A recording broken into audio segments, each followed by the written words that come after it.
Picture this. Over 5,000 children will wake up in a hotel room this Christmas morning in Ireland, not on vacation, but because they have nowhere else to go. How did one of Europe's wealthiest nations end up with a homelessness crisis worse than it's ever been? In this video, we're breaking down Ireland's homelessness emergency from the ground up. You'll learn how the numbers exploded from around 4,000 people in the early 2000s to over 16,700 today. What caused this dramatic shift, and why experts say this isn't about personal failure. It's about broken systems. Whether you're completely new to economics or just trying to understand what's happening in Ireland, stick around. This story affects real families, and understanding it matters. Section 1. The numbers tell a shocking story. Let's start with the data, because it's genuinely shocking. As of October 2025, there are 16,766 people living in emergency accommodation in Ireland, including 5,274 children. That's a record high. To put that in perspective, back in the early 2000s, before the financial crisis, this number hovered somewhere below 4,000. But here's what really matters. These aren't just numbers. We're talking about families living in hotels, bed and breakfasts, and family hubs for months, sometimes years.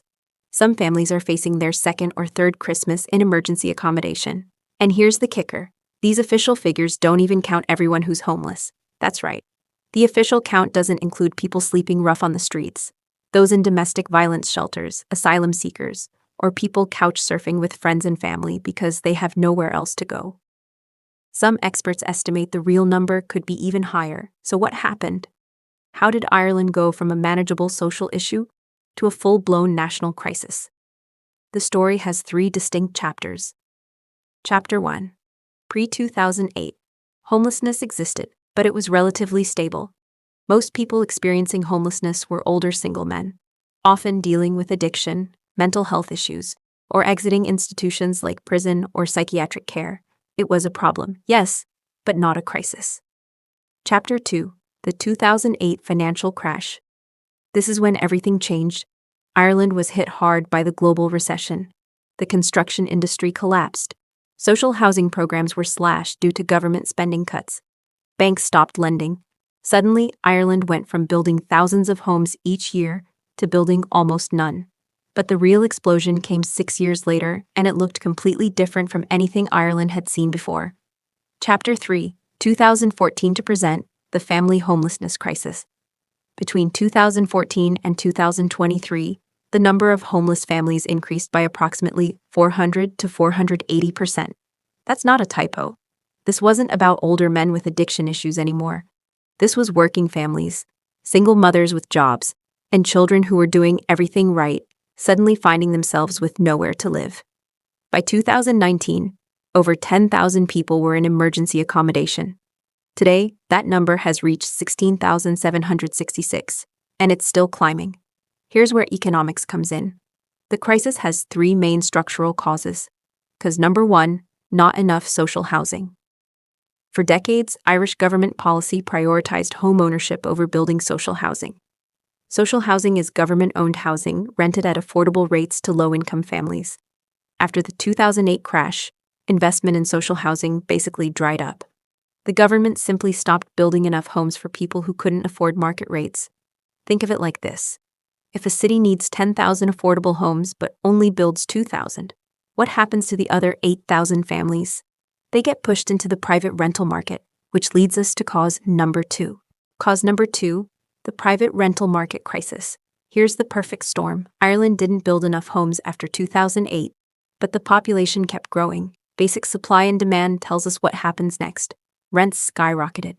Rents in Dublin and across Ireland have been breaking records year after year. For low-income families, this became impossible to manage. Now here's where government policy made things even worse. Ireland had programs called rent supplement and the housing assistance payment. Basically, the government would help low-income families pay private landlords. Sounds good, right? Except there was a cap on how much the government would pay. As market rents climbed higher and higher, these payment caps didn't keep up. Landlords started refusing tenants on government assistance because they could get more money from other renters. So families got squeezed out.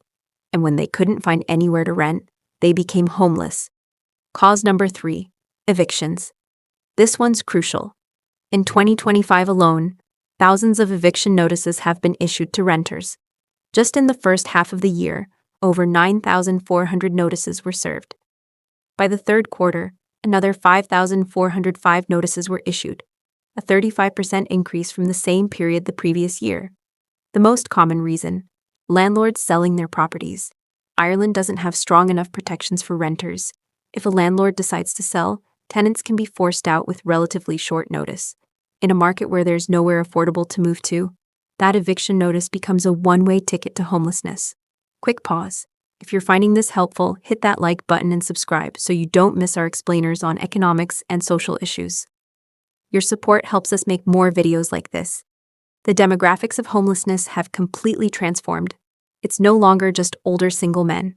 Today's homeless population includes working-age adults, women and children in huge numbers, migrants and ethnic minorities who are disproportionately affected, and even seniors over 65, whose numbers have doubled since 2016. And get this, many people experiencing homelessness actually have jobs. That might sound impossible, but when rents are so high that even full-time minimum wage can't cover them, having a job doesn't guarantee you'll have a home. It's what economists call a housing affordability crisis. The cost of housing has outpaced wage growth so dramatically that work alone isn't enough anymore.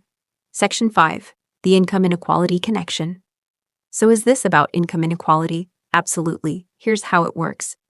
When housing becomes treated primarily as an investment commodity rather than a human right, property prices and rents get pushed up by investors seeking profits. Wealthy people and investment funds can afford to pay premium prices. Average workers cannot. This creates a gap that's been widening. While Ireland's economy has grown and GDP per capita has increased, wages for lower-income workers have stagnated. The result? Housing prices and rents have risen much faster than most people's ability to pay for them. Migrants and ethnic minorities are hit especially hard because they're more likely to work lower-paid jobs and rely entirely on the private rental market, where they have fewer protections and less stability. Think of it this way.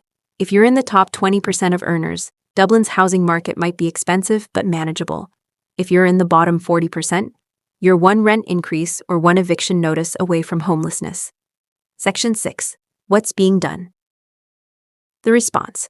So what are Irish politicians doing about this? The government has announced multiple strategies over the years. There was a pledge to end homelessness by 2016.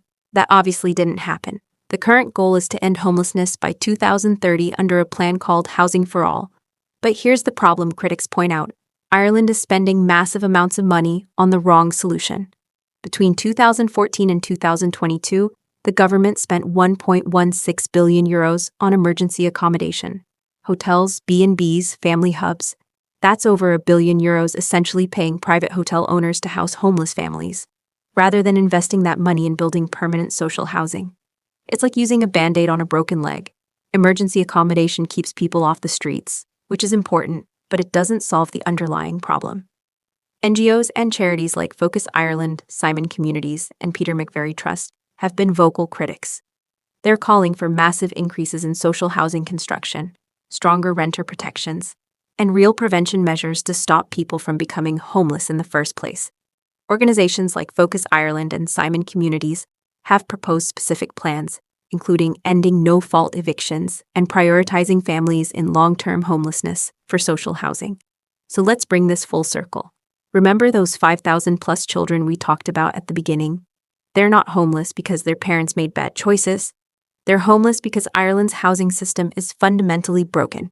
This is what economists call a structural crisis, when the problem isn't individual behavior, but the way entire systems and policies are set up. Ireland didn't build enough affordable housing. Rents became unaffordable. Protections for renters were too weak. And the government invested more in temporary fixes than permanent solutions. The good news? Structural problems have structural solutions. Ireland is a wealthy country. It has the resources to fix this. The question is whether there's the political will to make housing a right rather than just a commodity. This isn't about charity. It's about policy choices, economic priorities, and what kind of society Ireland wants to be. If this video opened your eyes to what's really happening with Ireland's homelessness crisis, please hit that like button and share it with someone who needs to understand this issue. Subscribe to the channel for more deep dives into economics and social policy. And here's my question for you. Drop a comment below. Do you think housing should be treated as a human right or as a market commodity? I want to hear your perspective. Thanks for watching, and I'll see you in the next one.